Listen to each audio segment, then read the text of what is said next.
Hello అండి, welcome to our channel mummy daddy healthy eats. ఈరోజైతే ఒక సింపుల్ స్నాక్తో మీ ముందుకైతే వచ్చేసానండి. ఇదైతే గార్లిక్ చీజ్ బ్రెడ్ అండి. చాలా సింపుల్గా ఉంటుందే కానీ టేస్ట్ అయితే మాత్రం అద్దరిపోతుందండి. అస్సలు చెప్పక్కర్లేదు, సూపర్గా ఉంటుంది టేస్ట్ అయితే మాత్రం. పిల్లలకి స్నాక్గా స్కూల్కి పంపించవచ్చు, అలాగే బ్రేక్ఫాస్ట్గా, అలాగే ఈవినింగ్ స్నాక్గా ఎలాగైనా సరే యూస్ చేసుకోవచ్చు. అంత హెల్దీ కూడా. మనం బ్రౌన్ బ్రెడ్తో చేస్తాం కాబట్టి దానికోసం ఫస్ట్ మనకి వెల్లుల్లిపాయ ఉంటుంది కదండి, ఒక 5-6 వెల్లుల్లిపాయి, అలాగే 1 స్పూన్ ఆరిగానో, అలాగే చీజ్, అలాగే బటర్, అలాగే చిల్లీ ఫ్లేక్స్ అండ్ కొత్తిమీర, ఇవన్నీ మనం తీసుకోవాలండి. దానికైతే ఫస్ట్ తురుముకునేది ఉంటుంది కదండి, దాన్ని తీసుకొని వెల్లుల్లిపాయ మొత్తము నీట్గా తొక్క అనేది పైన తీసేసుకోవాలండి. ఇలాగా నీట్గా తురుముకోవాలి. ఒక సన్న బ్లేడ్స్ ఉంటాయి కదా, దాంట్లో అయితే ఇలాగా వస్తుంది కదా, అప్పుడు దాంట్లో మనమైతే ఒక 2 టేబుల్ స్పూన్స్ బటర్ యాడ్ చేసుకోవాలి. ఇప్పుడు నేను తయారు చేసే క్వాంటిటీ అయితే 3 బ్రెడ్స్కి వస్తుంది. మీకు ఎక్కువ కావాలనుకుంటే క్వాంటిటీ ఎక్కువ వేసుకోండి. నెక్స్ట్ చిల్లీ ఫ్లేక్స్ వేయాలనుకుంటే 1 స్పూన్ చిల్లీ ఫ్లేక్స్ కూడా ఇప్పుడే వేయొచ్చండి. నేనైతే వేయట్లేదు, ఎందుకంటే పిల్లలు కాబట్టి కొంచెం కారం అంటారనేసి.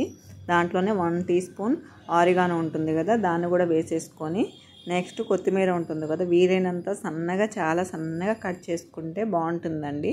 నేనైతే కొంచెం స్పీడ్గా చేయడం వల్ల కొంచెం లావుగానైతే కట్ చేసేసాను. ఇంకా చాలా సన్నగా అయితే బాగుంటుంది.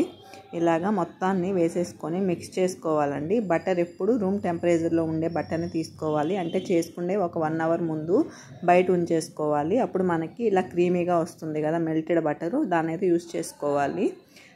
నెక్స్ట్ దీన్ని మొత్తం మిక్స్ చేసుకున్న తర్వాత ఇప్పుడైతే బ్రెడ్ తీసుకోవాలండి. నేనైతే చూస్తున్నారు కదా, హోల్ వీట్ బ్రెడ్ తీసుకున్నాను. నేను మ్యాక్సిమం ఇదే వాడతానండి. మైదా బ్రెడ్ అయితే నేను చాలా వరకు అవాయిడ్ చేస్తాను. ఇలాగా బ్రెడ్ మీద అయితే ఇలాగ స్ప్రెడ్ చేసేసుకోవాలి, ఒక లేయర్ లాగా. మరీ ఎక్కువ వేసుకున్నా కానీ గార్లిక్ ఉంటుంది కదండి, కొంచెం అదే స్మెల్ అనేది చాలా ఘాటుగా వస్తుంది పిల్లలకైతే చిల్లీ ఫ్లేక్స్ అవాయిడ్ చేయండి, ఎందుకంటే గార్లిక్ కొంచెం ఘాటుగా వస్తుంది కాబట్టి ఆల్రెడీ కొంచెం కారంగానే అనిపిస్తుంది. ఇలాగా మీరు ఎన్ని బ్రెడ్లకి అయితే కావాలనుకున్నారో అన్ని స్లైసెస్కి కూడా పూర్తిగా ఇలాగా తీసేసుకోవాలండి. దీన్ని అయితే అప్లై చేసేసుకోవాలి 1 లేయరు.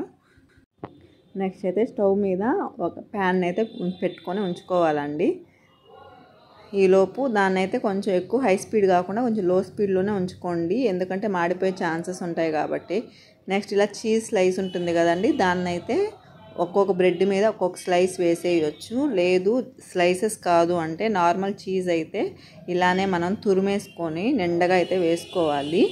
ఎక్కువ వేసుకుంటే టేస్ట్ చాలా బాగుంటుందండి. అందులో చీజ్ చాలా హై ప్రోటీన్ ఉంటుంది కాబట్టి పిల్లలకి అసలు మంచి ఫుడ్ అండి. అసలు చాలా హెల్తీగా ఉంటారు పిల్లలైతే ఇది తినడం వల్ల.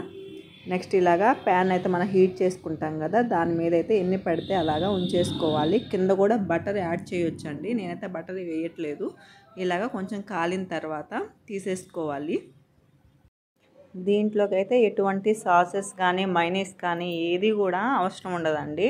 టేస్ట్ అయితే చాలా బాగుంటుంది. ప్లెయిన్గా తిన్నా కానీ, లేదు అంటే టమాటో కెచప్ కానీ, లేదంటే మైనీస్ కానీ, వీటితో కాంబినేషన్తో అయితే మనం తినొచ్చు. పిల్లలైతే చాలా ఇష్టంగా తింటారు. ఈ వీడియో అయితే నచ్చితే లైక్ చేయండి, షేర్ చేయండి, సబ్స్క్రైబ్ చేసుకోండి. అలాగే మీ ఫ్రెండ్స్ అండ్ ఫ్యామిలీస్కి కూడా షేర్ చేయండి. Thank you for watching.